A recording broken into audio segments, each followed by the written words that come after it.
Dire OG, Dire first pick. And yeah, OG takes the Wyvern, and it's like identical bans. Absolutely banning out all the fours. Absolutely identical. Don't think we'll see NewBee do the same thing, though. The Lich might still be one of the heroes, but I don't know if they'll go for the Lich and the Legion Commander. The Lich seemed pretty good against the Wyvern. It did seem very good. It was good for the Wyvern, and it was just great for the laning phase. That's the reason what allowed SCCC to be so berserk inside this entire game, was this Lich just babysitting through in the laning phase and allowing him to become that driving force. And the fact that he was first 0 stuns, of course. But let's see what adjustments they do make. Well, they do it.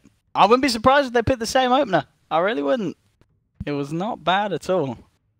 KP had quite the game on that Legion. Maybe this time they go for the Shadow Shaman puck because they do like it so much. Oh, well, they're changing it up. Okay, they're changing it up. I mean, I'm always happy to see them change it up. You know, they did win with that last drop, but we'd like to see a bit of variety here. We've certainly been getting that, of course, over the first day so far, with an incredible variety of heroes being picked up.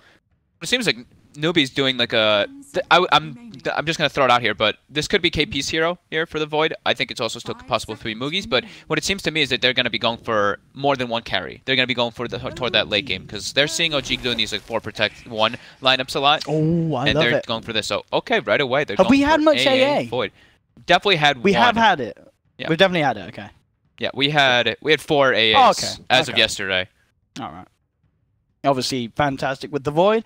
Fantastic against the Wyvern as well. Someone that's able to capitalize on that, on punishing that Cold Embrace hold. In 2 different ways. Because not only can he Ice Blast it, but he can also use his Cold Feet on it. True, It automatically allows a proc to stun afterwards if they do get Cold Embraced.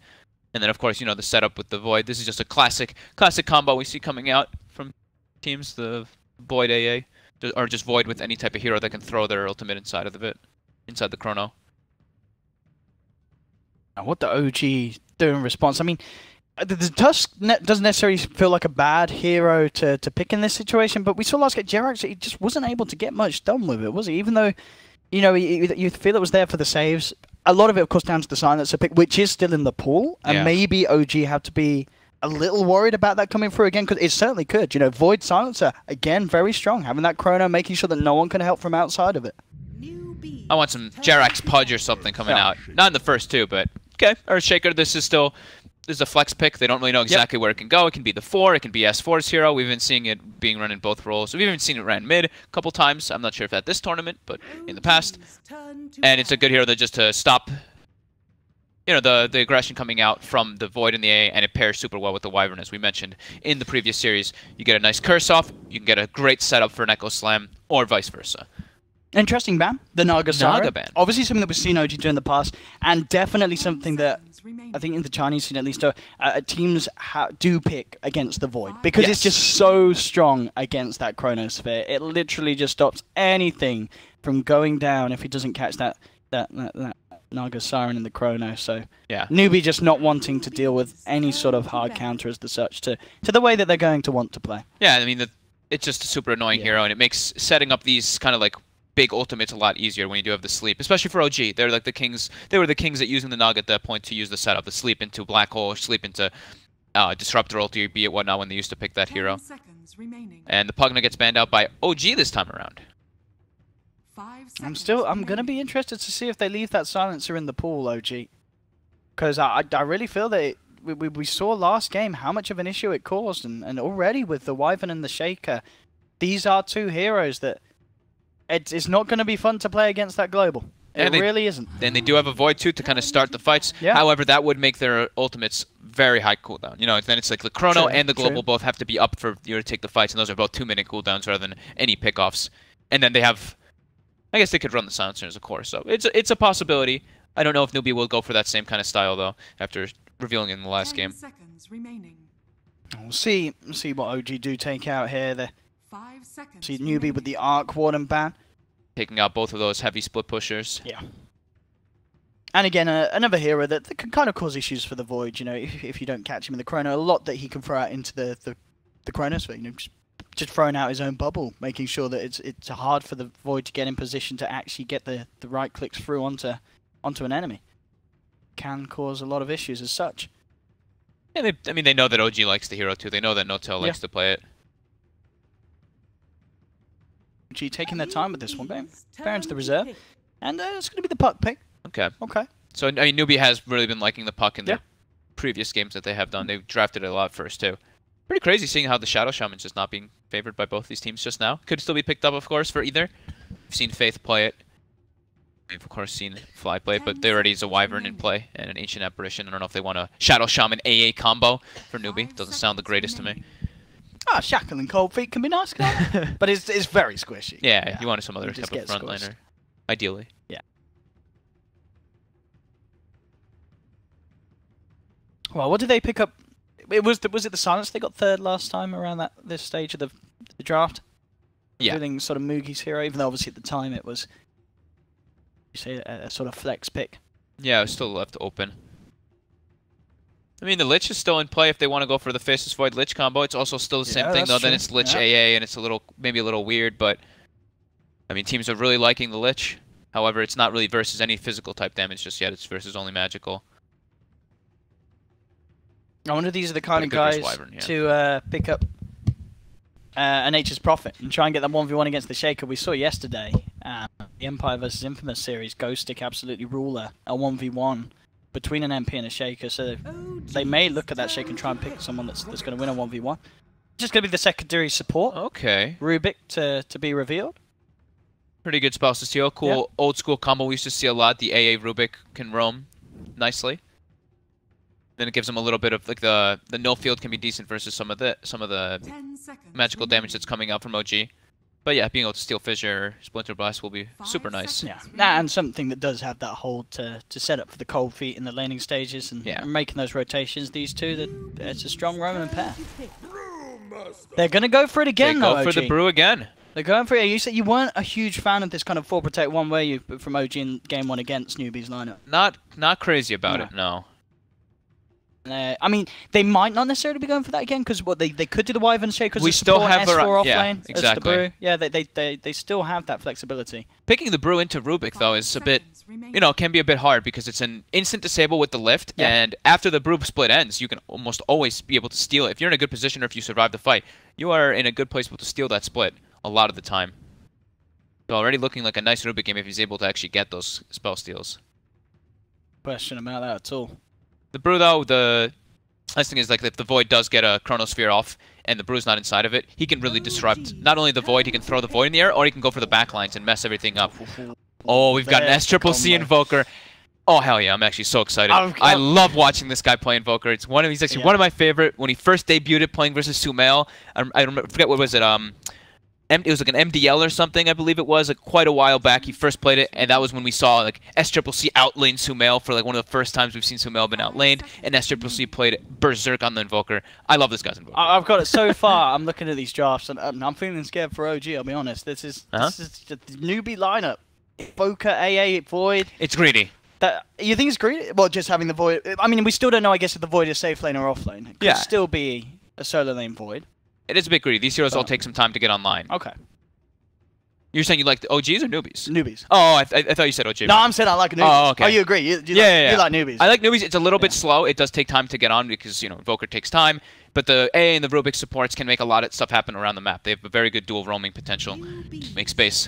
What do we got here? Dun dun dun. It's going to be the Ana TA. So they did save it for counterpick versus the Invoker. Yes, and I imagine with that, I mean, No-Tail could still run the brew in the safe lane. Yeah, they used to do it all the time in the past. So it could still be, it could still be that 1 or 2 brew, and but it could still be the S4 brew. The Visage ban.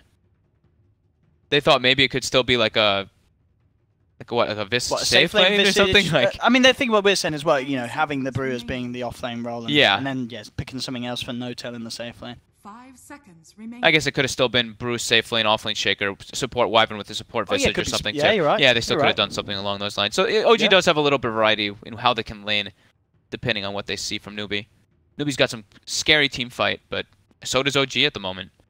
OG's turn to pick. NewBee's turn to They ban the Sven, and they take the PL. Okay, so I like this already much more from OG. Yeah. It isn't the 4 protect one. Not the 4 protect one. You have got S4 on the brew on his off lane, and you've got No-Tail this time playing something a bit heavier, a bit harder hitter, late gamer, getting that PL up with that TA. And they've got this is much better than game 1 from OG draft-wise, I think. And they've got much harder to kill heroes, and right now the damage on NewBee is lacking.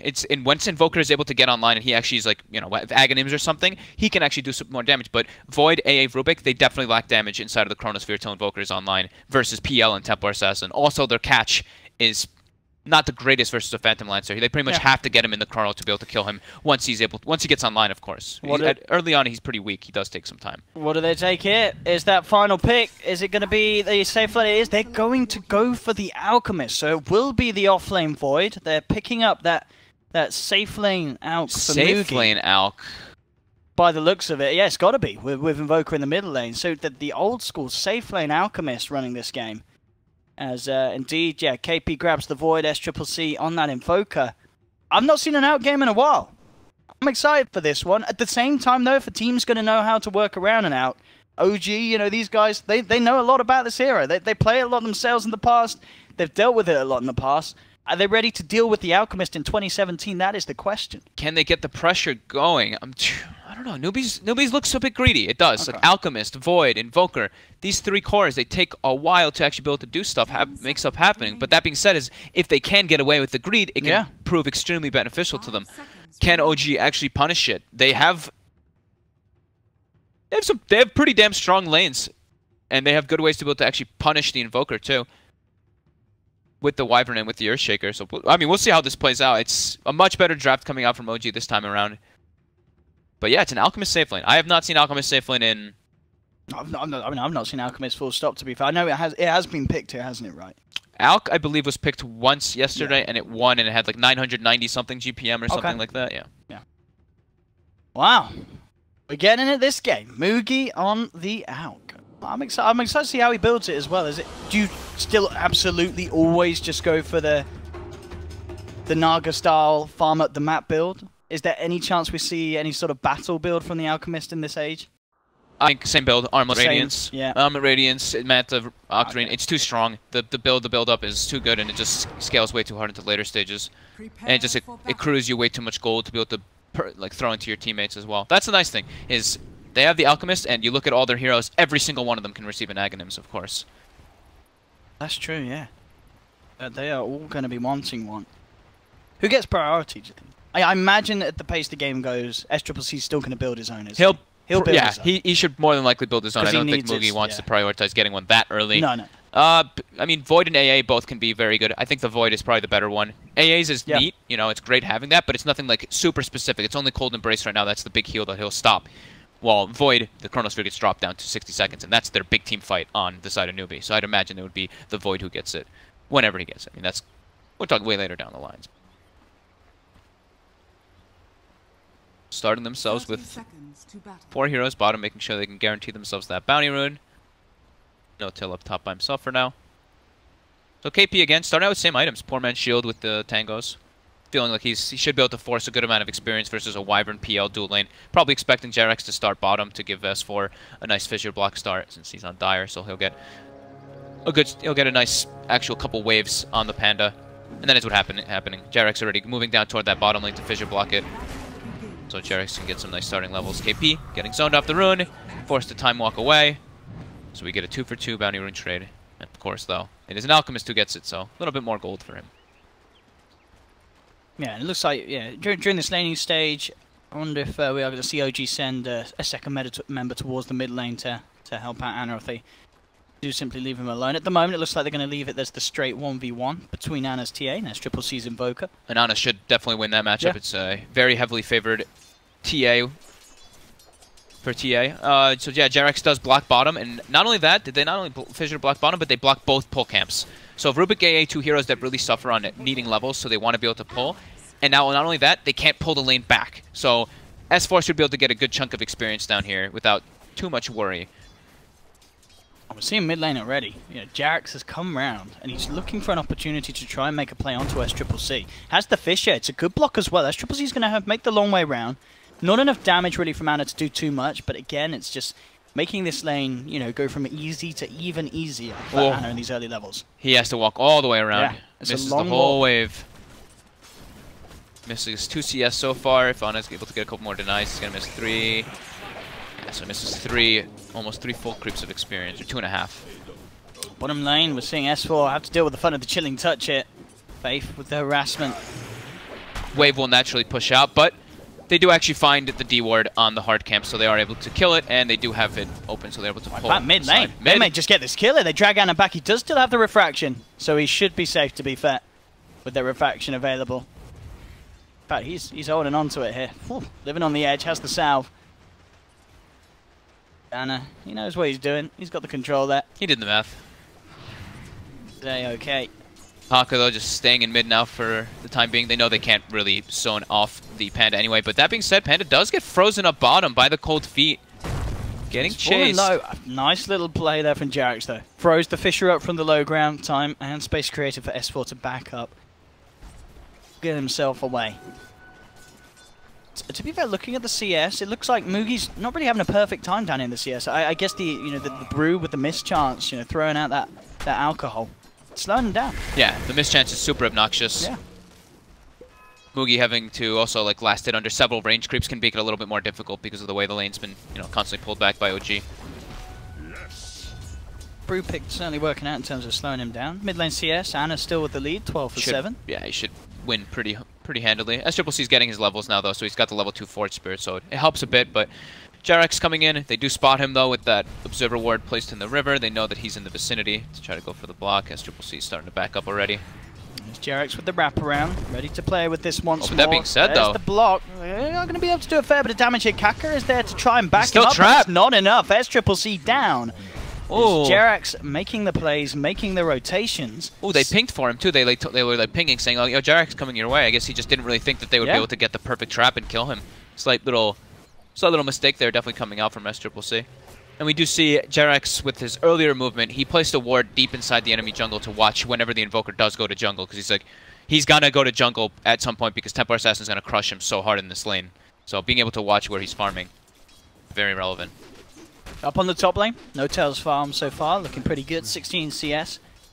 KP's Void not being too much of an issue really. He's been forced back a couple of times to base, only now just keeping himself out. Again though, he's still finding the levels like he was on the Legion game we saw in game 1, and definitely, KP being KP, we can expect him to have this slow but steady start. He's not going to feed, and he's still going to be able to offer a lot once he hits the 6. Bottom lane though, S4.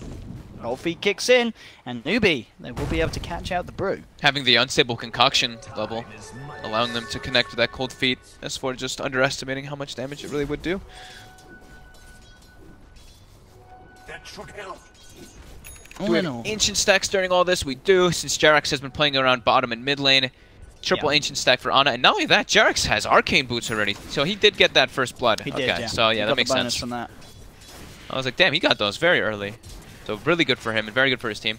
Because mana boots in this game are actually really important for all of his heroes. Like, PL is a hero that likes to not have their own mana type item. They only want to have the Aquila. So having arcane boots early on is very good for that and the Panda, the Brewmaster.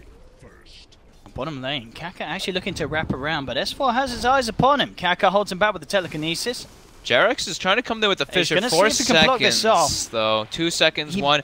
Oh, Kaka doesn't know he's on cooldown. So there's the Fissure coming out, and with the collapse slow from S4, they're going to be able to take down this Rubik almost certainly. Tries to get himself up to the high ground, but S4's there with the last touch. Oh, I don't think he knew that. I think he was like, oh, I'm going to get blocked here on this ramp, but it was still on cooldown for a couple of seconds. So a little unfortunate for him not knowing that Fissure was down. Jarex certainly making the plays. We saw in the Tusk game it was not necessarily the start that we kind of expect from Jarex in terms of rotations, but game 2 he's making magic happen on the Shaker. Yeah, it definitely has changed up already.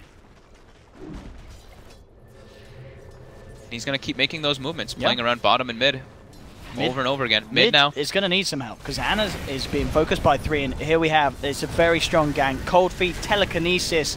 There's no way that Anna can escape from that. It's that duo. It gets the kill every time. If Kaka hits the telekinesis, the only person that can really kind of save is if they bring a Wyvern in, but still they've got a fair bit of magical and the Sunstrike as well. Bottom. SCC's potential. There's Pure as well. The smoke does break. I don't know if they're going to be able to get in range. They are. Jarex is there with the Fissure as well. Could have a concoction to throw out and buy himself some time. as he tries and makes his way back towards the tower, but indeed it's not going to be enough as the three surround him, bring him down. Faith is there trying to find something in response, does actually get the kill onto Fly, but OG looking to punish him as well. No, they're not going to quite make it. Kaka with the telekinesis holdback keeps Faith alive, and now Kaka's turning with the Fade Bolt. He's only gone and done it. Takes down Jerax in return, and he'll even get the range creep. That's a feels good man for the Rubik, as he holds it off down bottom and is able to get something in return. Took them a bit longer than they wanted to have to kill that Alcap since he has treads and a helm already. A bit tankier than they had probably initially expected. They also wanted to be able to get a better wraparound. They were walking in with the smoke, and Alchemist actually stepped up and broke it. So they had to get like a weird kind of approach the way they took that fight. Jerax, see what his movements are to be next. Has that ward. We'll see where he wants to get that place down. The ancient stacking continues for Ana. A triple stack on his ancient camp and so 2 triple stacks on both ancients. Oh, look at this KP well up top. Yeah, NoTail playing super aggressive. KP has got the shrine to back off to. Jerax still in position around the mid lane. Faith is there for NewBee. They are going to try and move in themselves onto Ana, but a quick fissure from Jerax holds back the play, and Ana will be kept safe. Jerax still hovering around this point. About playing around with Faith. Himself out of range, the cold feet proccing. Will be fine, but it's certainly forcing a lot of attention from NewBee's side towards that mid lane as KP continuing to have to deal with the pressure that NoTail's applying, farming the wave right underneath NewBee's tier 1. Not a fear in the world on this PL at the moment. KP doesn't have too much fear either. That's true. Yeah, he's not in danger of dying. Yeah. But NoTail able to secure the tower though. That's just a quick tower as well, pre 8 minutes. Nice. So getting away with that pressure. 1,500 gold in the bank. Mugi, of course, still at the top, albeit he is the alchemist that's expected. Yep. For net worth. And just some big stacks, as you keep mentioning, for Ana. That's going to be where we see him really step up from this mid lane. Yeah. We're getting both camps looking incredibly tasty. So we've got, what, 1 4x and 1, I think only... Oh no, they're both 4x stacks, so they didn't get the next one. Bottom lane, the Sunstrike. Oh, but that Fissure, though, it is going to hold Mugi back a little bit. It gives the time for the Primal Split to come out. Again, Jerax in the right place at the right time to save his teammates. And not only that, by the looks of it, set up for kills. They've got the rotation for NoTail. They're chasing down Mugi. Can they finish this off? One more stun comes out from the Brewling. Jerax looking to close the distance. Mugi has got another concoction to throw. In fact, S4's going to get turned upon. Comes back out after the Primal Split. He's too damn low. KP's there. Oh, he's got a Chrono, but he hasn't got the mana for it. Could have been pretty big if he had it, as they were so close to each other, but he didn't quite have the mana to turn around for any sort of play. Those are some very unfortunate missed micro plays that looked up by S4. He switched to go for the courier with his fire thing, and then he went to go for the Rubik as well, but it was just too little damage. He actually ended up like standing still for a second. He was like kind of switching targets back and forth.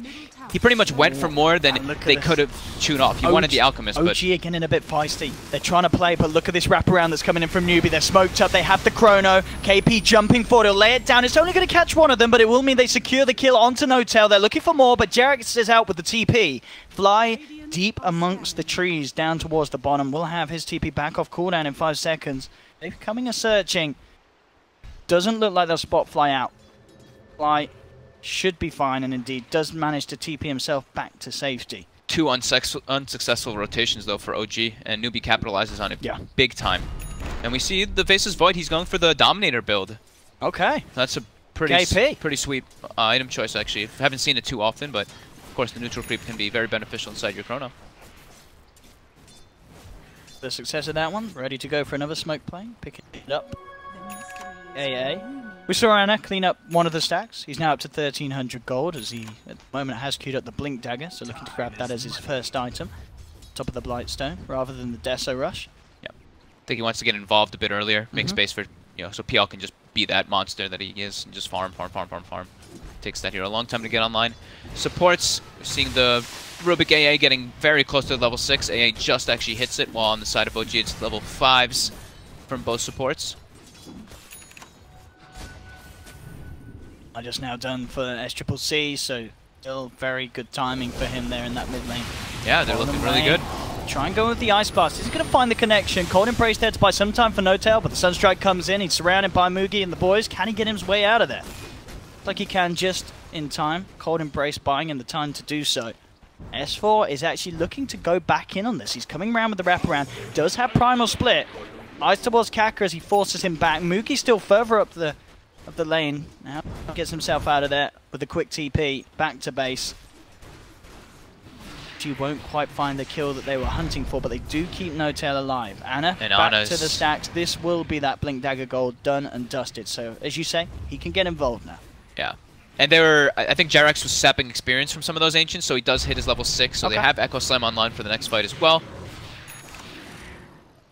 Here we have it. They're smoked up. OG with the movement through NewBee's jungle. JerAx looking to lead him with the Echo Slam. S4 has the primal split. Moogie would be the big kill. They've got that ward down. Straight in with the Echo. No messing. Is there any way that NewBee can get Moogie out? They has the chemical range with the arm as well. He may just survive this. There's the backup. KP comes in with the chrono. Does he catch two of the Brewlings? But it allows Moogie to buy some time to keep him alive. Turns around, chucks out the concoction, and Moogie, I think he might just be able to ward this one off. No, the final rock flies through. They do get Moogie, but OG, they've lost two for it. Anna trying to man up against SCCC, but KP's out with the time dilation slow. Zips forward onto Anna. OG lose a third. They may just lose a fourth as well as S4 comes out of the primal split. Chased down by SCCC and Faith. Sunstrike is not going to be on point as S4 gets the juke off, but he'll be continued to chase down, and it'll be a painful death as well. He's close to that Blink Dagger gold.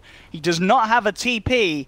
All he can do is just waste a little bit more time of NewBee. Oh, spotted. As Faith's on the hunt. Kaka's there as well. He'll say, I take the kill, boys, as he picks it up with the Fade Bolt.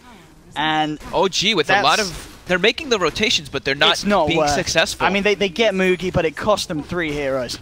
Look at this. JerAx unable to get the fissure up. The cold snap 1, 2, 3 times. Then he gets cold embrace. Then the TP from KP, absolutely perfect. Two-man chrono and a Brewling. They just couldn't kill Moogie soon enough. Yeah. Then they do get him at the end, but he gets this chance to BAM to throw out another stun. That sets up for KP to finish off Fly with the help of Faith. It lets everybody, all of NewBee react in time. Very deep play from OG, and not a great success. Obviously the reveal as well of Anna's Blink Dagger. And and Anna died right away too. I think Anna actually purchased the Blink right afterwards, but he does reveal it now. Yeah, he reveals it now, but the thing is that this is an over-level Templar Assassin. This guy just farmed 2 gigantic Ancient stacks and then just dies right away, so definitely a big amount of experience going toward the way of NewBee. And I mean, this Void, this is an offlane Void who is with a Dominator already, level 10. He's super farmed.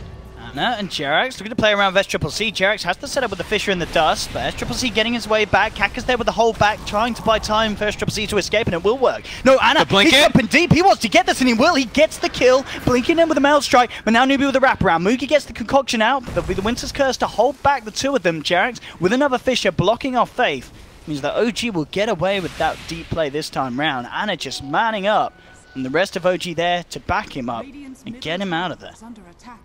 It looks like Moogie is going for a different type of build, by the way. The old build that we used to see on the Alchemist, the Shadow Blade build. He's getting fissured up, though. TA starting to focus on him. They don't have the damage once the chemical rage comes off, though. So he's going for the Shadow Blade build, looking for that ganking kind of build that we used to see Alchemists do in the past. Shadow Blade, you just stun somebody, and then they have the Sunstrike, of course, on top.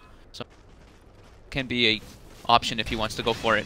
Okay, there's your Blink Dagger on S4 as well, so he's going to be kitted out to get into better position. Diffusal Blade being closed upon by No-Tail. 2 Blade of Alacrity's done so far.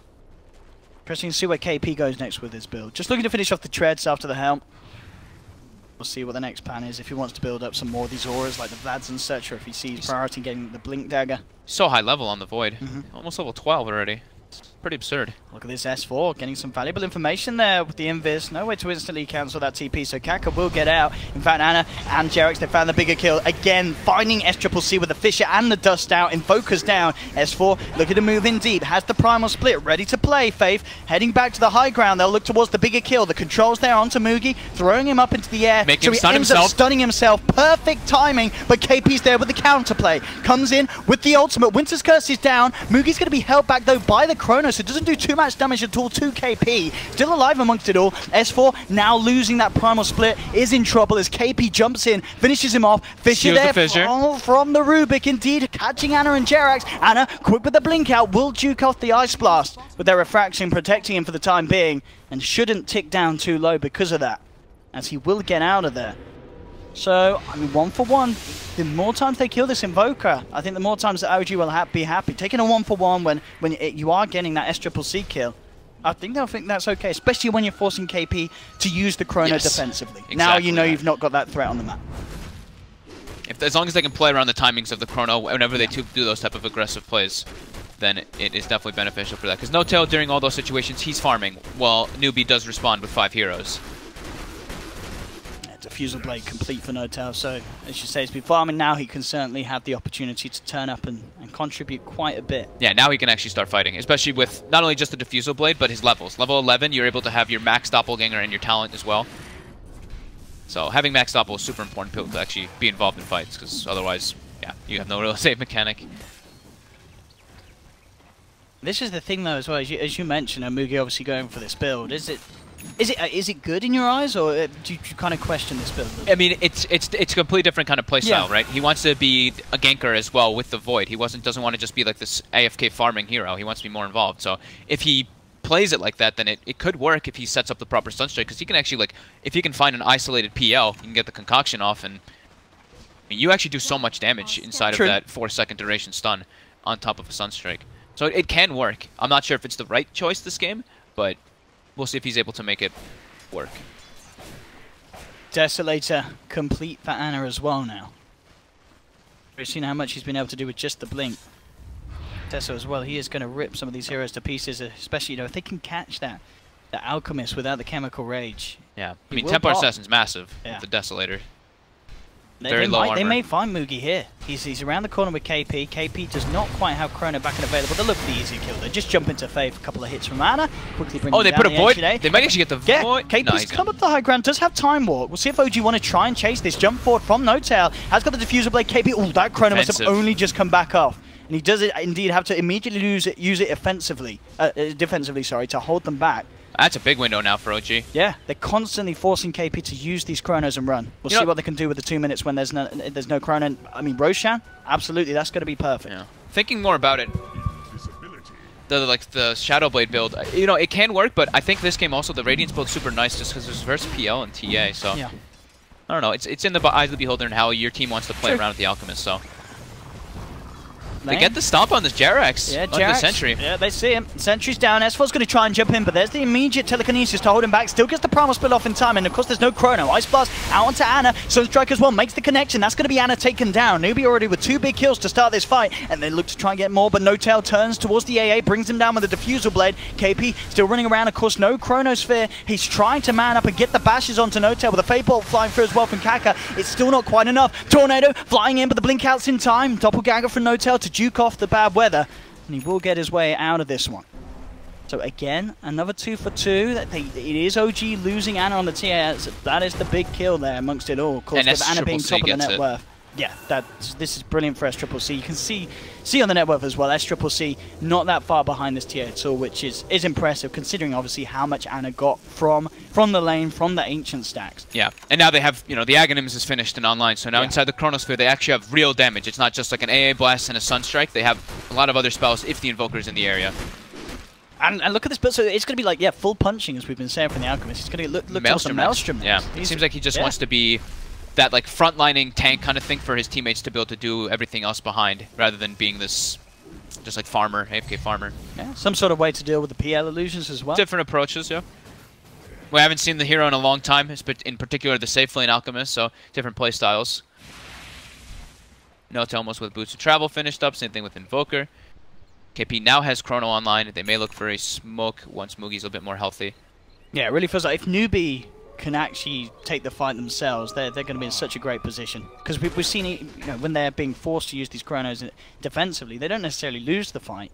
Yeah. They still get an even trade. So if they can get that sort of jump themselves, it's going to go brilliantly. And here we have with the smoke, they know that they have this power play. They can try and use the Chrono to great offense. There's the jump forward, and it's perfect. Catches Jerax too. Catches Jerax on the tip. This is going to stop that fish coming out for a bit of time. KP moves on towards the Wyvern. At the end of the day, though, there wasn't really quite enough damage coming in post-Chrono to really finish off the kill straight away. Ana being chased down by Mugi, but Jerax holds him back with the aftershock from the Enchant Totem. NoTail's in the back lane. He's already cleaned up one. He's taken down the Rubik. S4's looking towards KP. OG. Mugi getting stunned up. Can he get the chance to throw out the concoction? He can, but the cold embrace is there from Fly, keeping JerAx alive. OG claimed the 2 kills. So despite the fact that it felt like NewBee could get something done, I don't know what quite happened there. Was it SCCC wasn't quite close enough to lay down a combo?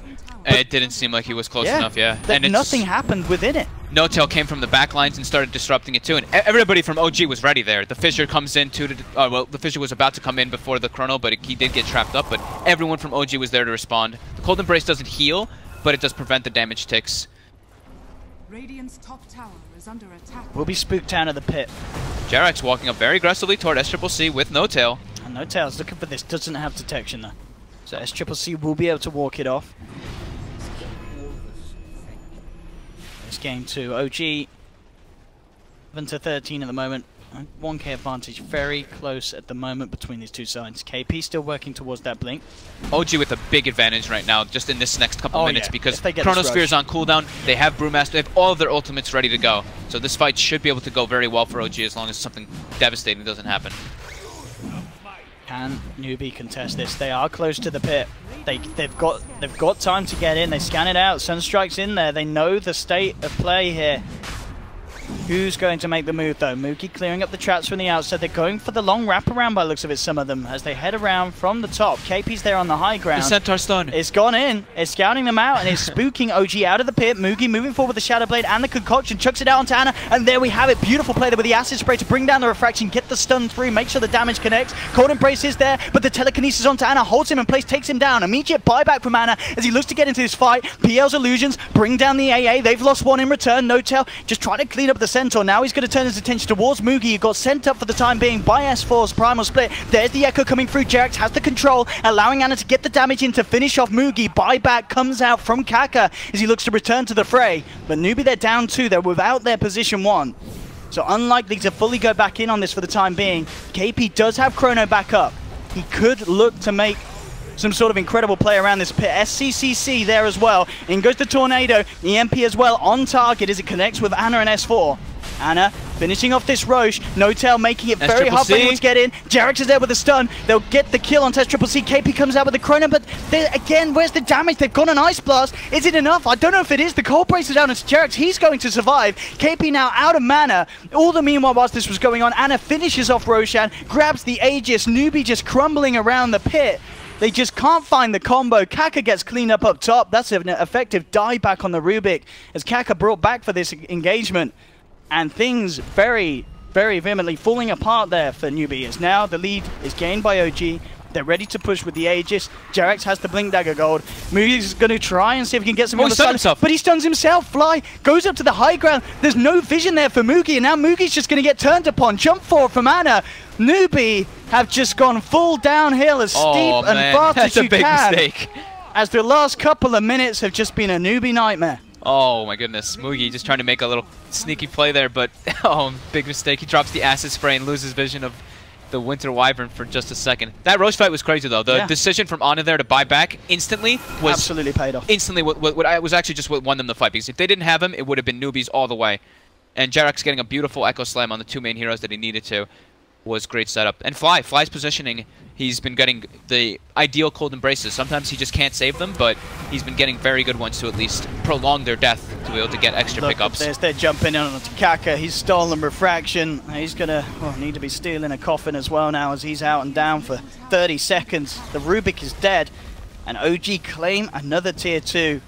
It's all looking pretty grim now for NewBee. It just feels like we haven't seen this Invoker Chrono combo come into play. But I'm not really sold on this out pick and the play. It's just not.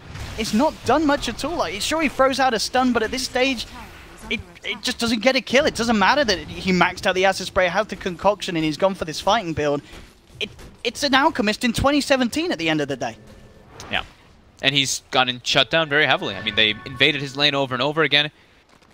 It's hard to fight versus a PL when your only form of lockdown is really a Chronosphere too. No-Tail is literally just going absolutely berserk in the back lines while his team causes such a ruckus in the front. These illusions just mana burning everybody down, and NewBee's unable to really control him at all. Dire are scanning. But yeah, Mugi is definitely having some trouble now with the build. As we have seen, though, Invoker can certainly carry a game. Yes, that's for sure. And if anyone's to do it, SCCC is certainly one of the players. But already on this bottom lane. They're trying to make something happen, but OG's aware of what's going on. They're in the neighborhood. They're going to see themselves if they can get the catch. Just the tip. Clips onto KP. They'll try and move up for it, but KP's out with the TP away. Nothing to cancel it. KP with the quick plays, quick decisions, will keep himself safe. The rest of NewBee as well get out of there. Be unable to take good team fights now. They need the chrono. They need a really good chrono with the Invoker spells. They need Other than that, it's very minimal. Top lane as well. TP comes through for NoTail. Triple C needs to use that Midas. My boy. They do find S4 though, and that's an easy bring down. So that's the kind of combo that we need to be seeing from NewBee. Yeah. Just everything just thrown down onto one hero, and they do have the heavy delete potential. I mean, that is the idea of, you know, what's what Mugi wants to be doing. He wants to be setting up for those kills, but... Talking about heavy delete, I mean, OG have got it themselves as well. Jarek's just in with the instant stun and the physical burst from TA. Not even needing the Echo Slam for that. So now they still have all their ultimates for the fight. Top lane Kaka, there's no hope for him. TP's out, at least attempts to, but NoTail's damage at this stage. Yasha, Diffusal level 2. Much too much for that Rubik to withstand.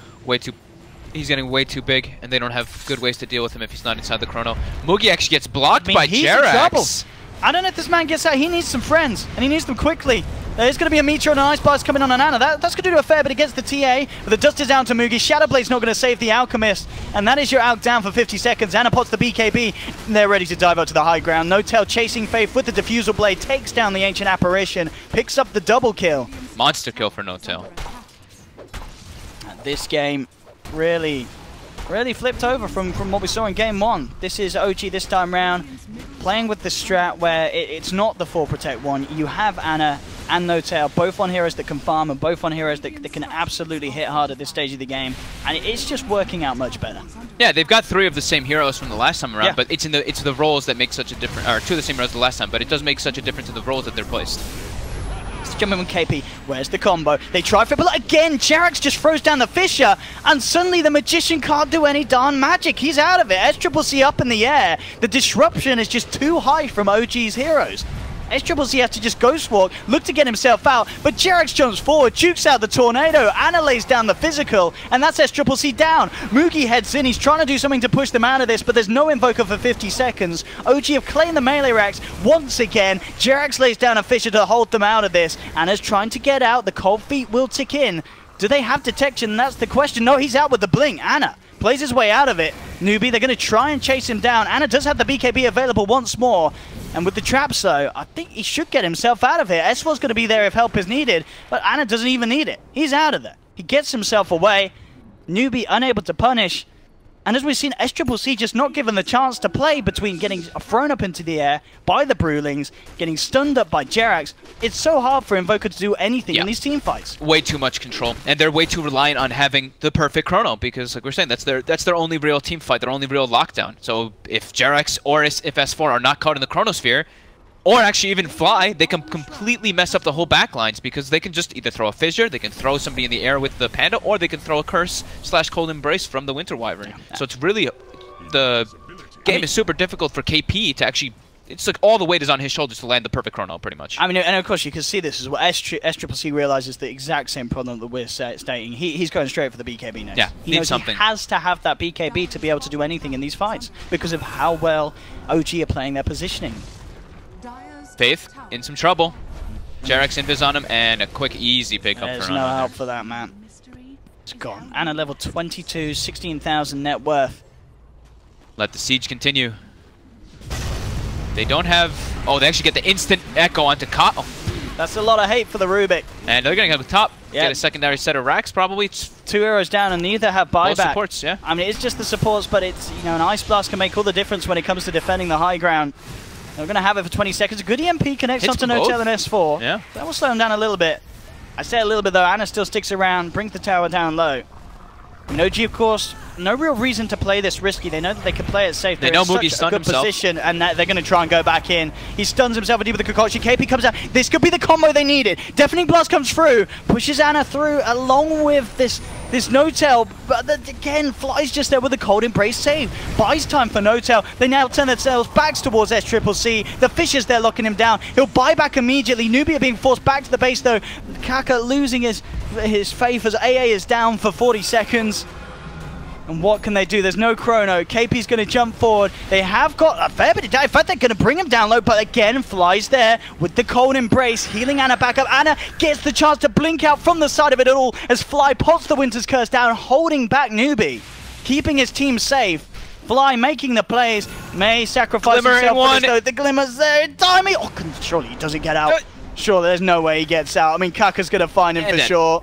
He has got a cold embrace, and he's not going to get it out. They will finally take him down, but saves Ana.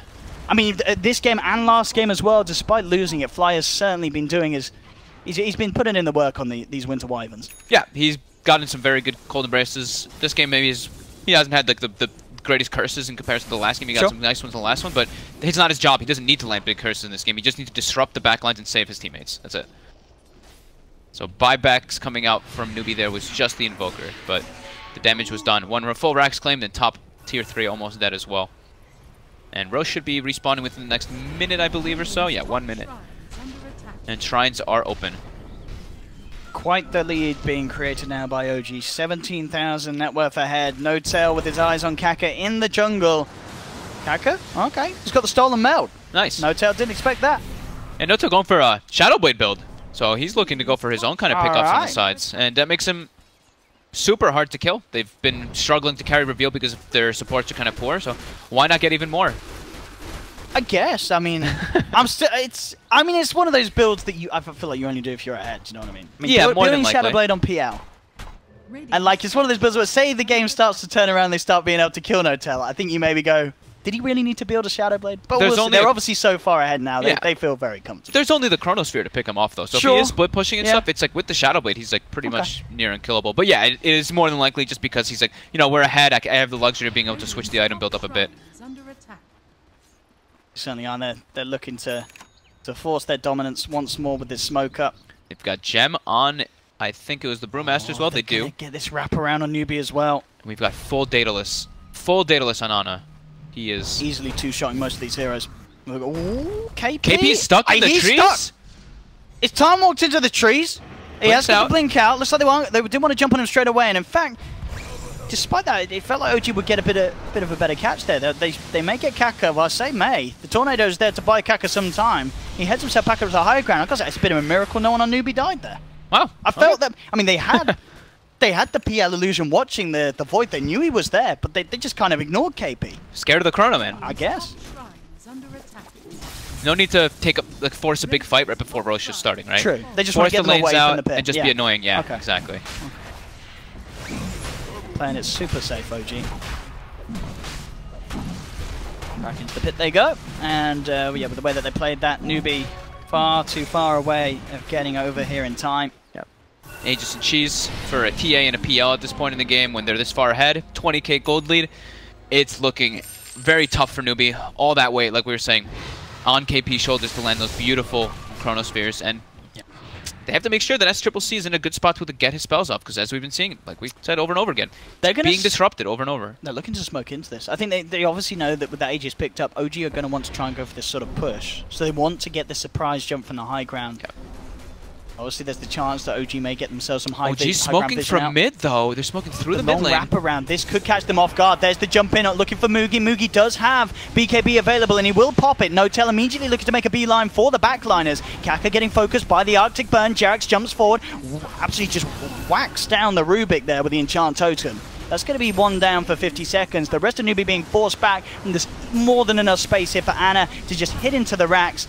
No-Tail as well, just setting up the illusions, keeping NewBee forced back to the base as Ana cleans up the melee racks for free, takes the full set as well. as NewBee just seem unable to do anything against this power that OG has built up to. They need KP to get a Dream Chrono. They're using their other smoke. They need a bit of a miracle here. Notel heads forward as well. They'll drop the Chrono. It's only going to catch the PL. They will get the kill, but Jerax is in there on the backlines, lands the Echo Slam. Buyback immediately from Notel as he looks to come back into this fight. Potentially even finish off the game as Chrono's being used. AA is down. OG are forcing down this last bottom lane of Rax here. We'll see how safe they play it, but they are almost certainly going to feel very, very confident. Invoker's buyback still on cooldown for 3 minutes. Everything just being thrown out bit by bit, but it just doesn't seem enough to bring down OG. There's finally the BKB on SCCC, but it could be just a little too late. They're waiting to get healed up before they walk back in. Cold Embrace on is now mostly healthy, so time to siege. Those other side lanes are naturally going to push in, and NewBee under a ton of pressure here. No Chronosphere. Jerax, there we have one Fisher jump in from Ana, a couple of hits and the Shaker's down. The final tier 3 gone, the last set of racks exposed. What can NewBee do to hold? We see SCCC, he's just having to deal with his illusions. He tries to head forward to do some sort of a tornado play to keep OG off the racks, but the illusions are in. There's the Ice Blast flying across. Is it going to make the connection as Notel jukes it out with a doppelganger? Primal splits back up. More than enough space here as OG just clean up the final set of racks. And it just seems NewBee can't do anything, and indeed they can't. GG is called, they tap out, and the first series of the day on the mainstream will end as OG get the 1-1. As we come to the end of OG versus NewBee. Is it just... Much better overall draft by OG. Oh, absolutely from OG. Much better game plan as well. They had a couple failed rotations in the first like 10 minutes or 12 minutes or so. I think the first 3 actually didn't go in their favor, but overall, in the grand scheme of things, their draft is much overall like just less greedy. NewBee's is extremely greedy. These 3 heroes take so long to get online. You could see that as well. And the Alchemist went for a very different kind of item build. I'm not sold on that out build. I'm not sold on the safe lane Alchemist, to be honest. It's a hard thing to play, but it's also very